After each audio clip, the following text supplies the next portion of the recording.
Hey guys, today I bring you my first of several spring looks I'm planning, and I'm usually not very good about doing spring looks, so this year I decided to go ahead and get a jump on it before finals came around and I forgot again.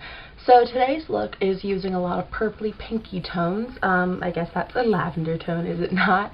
And I also decided to incorporate that mixed with some green because those are some of my favorite colors on my eyes, and it's always fun to use them together because they work off of each other and make your eyes pop even more. So I'm using my Makeup Geek shadows today.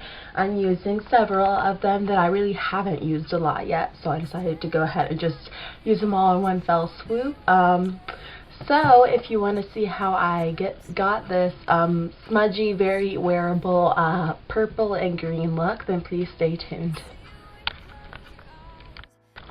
Okay, so first steps to get a base down. When I'm using purpley shadows, I always like to use a purple base because it helps make the purple tones come out even more. This is a Flower Beauty Color Play Cream Eyeshadow in Lilac You a Lot. I've used this a few times for you before, and as I've mentioned in the past, it's not super pigmented.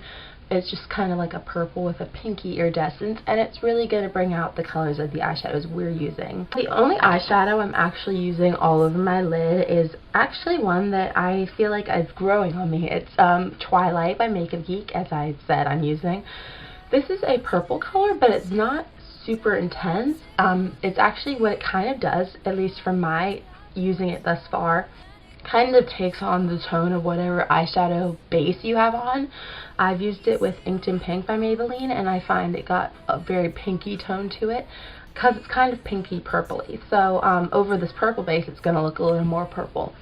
And also, it's kind of a satin finish, so what I do with this is I'm running it from my lash line through my crease, and it's not going to be too shimmery up there. And also, it's kind of cool because as it hits your skin, it goes a little more pink, so you're going to get a slight bit of tone difference even though it's still the same eyeshadow. So just using a fluffy brush and fluffing that all over. And now it's time to start it on our beautiful smudgy liner I got going on. So with doing this process, I'm going to work one eye at a time. The eyeliner I'm using on the top is the L'Oreal Infallible Never Fail Eyeliner in Carbon Black. It's the pencil version of the Infallible line. Just an automatic pencil, quite black. And what I'm doing with this is just doing a nice thin line along the top, and as well as creating a wing with it. I find pencil liner very easy to use, but the beauty of smudging it out is even if you're not that skilled with pencil liner, you will be smudging it out. So if it's not perfect, no big deal. Right after I apply that, what I do is go ahead and take just a brush, no product on it, and I'm going to use this to smudge out that eyeliner. And basically when you're smudging it outwards because you obviously don't want to smudge it inwards towards the inner corner, but I don't want to smudge it too far out because I'm trying to keep it basically on the lid. So I'm just kind of working it until it looks nice and soft, and you still want it to have that definition of eyeliner, but you don't want it to be like a harsh line. So just smudge it till you're liking the level it's at. Next, I went in with kind of my main color that made me want to do this look, which is a very, very dark green. It's kind of actually a super dark green with like emerald shimmer in it. This is Envy by Makeup Geek, and I'm taking that up on an angled brush, and what I'm doing with that is just smudging it right over that line we created. And with that, as I'm smudging it kind of towards the eyeshadow, so you don't want it to be going too far out. You're just kind of wanting it to smudge into your eyeshadow and create a really fun look. And then the wing, what I do is I smudge it in towards my outer V, and that's going to create a really pretty outer corner effect. And then I went ahead and repeated that step on the other eye, all those steps on the other eye. So small. It was over my head. I knew nothing at all.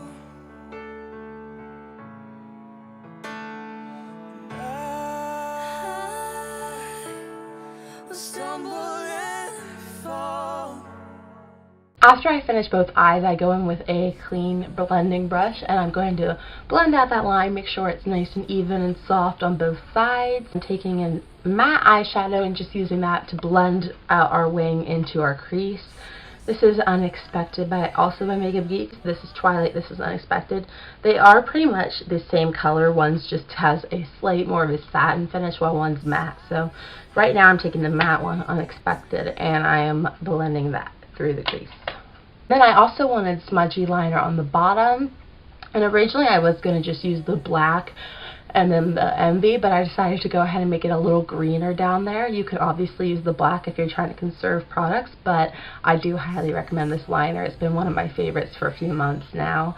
This is the Jane Water Resistant Eyeliner in Teal, and today I'm just putting it on the lower lash line, but it is really pretty in the waterline if you want to do that as well. Again, just an automatic one, so nice and thin.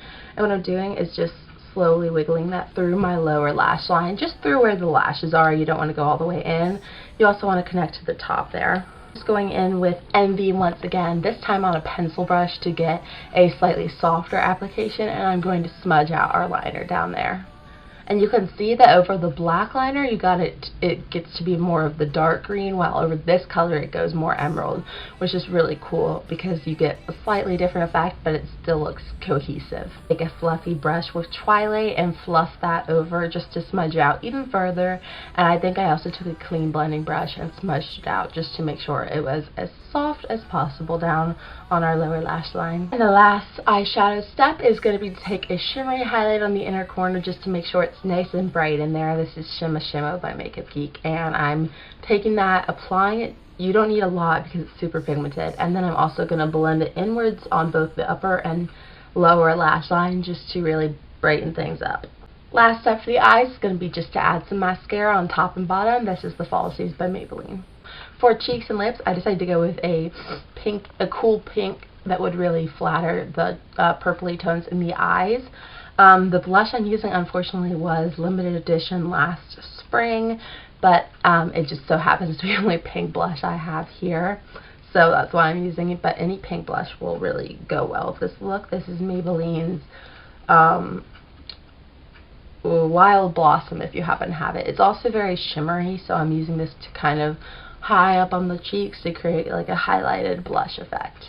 Now for the lips, I am using 3 products to get this really pretty bubblegum pink combo.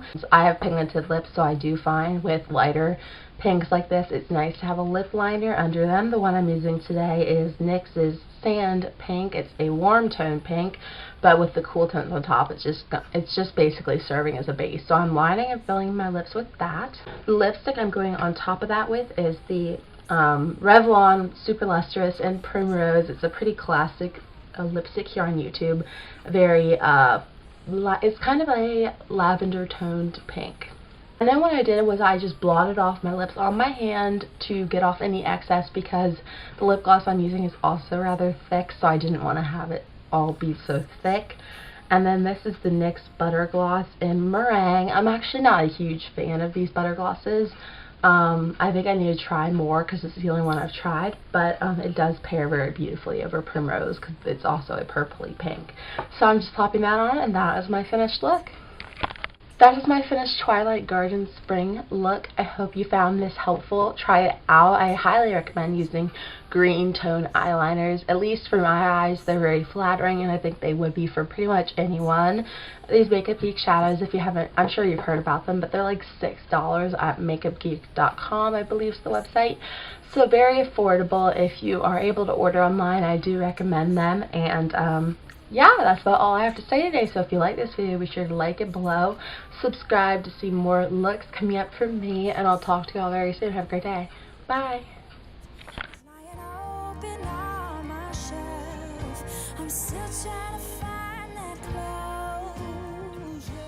This is how we do, yeah. This is how we do, yeah. How we do, and this is how we do, and this is how we do.